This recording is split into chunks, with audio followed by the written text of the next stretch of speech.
तो on demand का study material कहाँ मिलने वाला है, ऑन डिमांड का पेपर हमें कहाँ पे मिलेगा, ऑन डिमांड की हम तैयारी कैसे करें, मेरी फिजिक्स केमिस्ट्री बायोलॉजी में कंपार्टमेंट है, मैथ में कंपार्टमेंट है, आईटीआई में कैसे तैयारी करूँ एनआईएस की।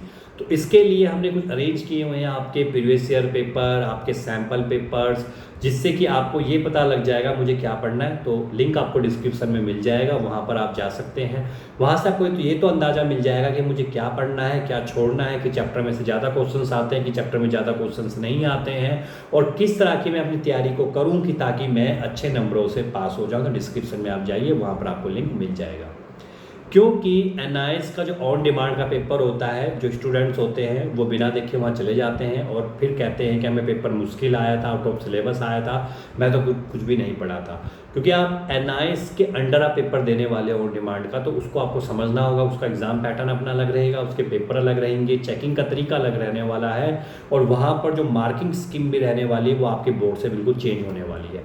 तो अगर आप ऑन डिमांड का पेपर एनआईएस के थ्रू भरने वाले हैं, तो अब आपको ये समझना होगा कि आपको एनआईएस के हिसाब से चलना है। तो एनआईएस का आपको पैटर्न समझना पड़ेगा, एनआईएस का सिलेबस समझना पड़ेगा, एनआईएस के मार्किंग स्कीम को समझना पड़ेगा। अगर आप उसको समझ गए एक बार कि कौन सा क्वेश्चन किस तरीके से आता है, क्या तैयारी करूंगा, तो आप यहाँ पर बहुत अच्छे नंबर लेकर पास हो सकते हो। बाकी पेपर कोई मुश्किल नहीं रहता है, पेपर बहुत आसान आता है, कोई ज़्यादा पेपर ज़्यादा कॉम्प्लिकेट नहीं होता।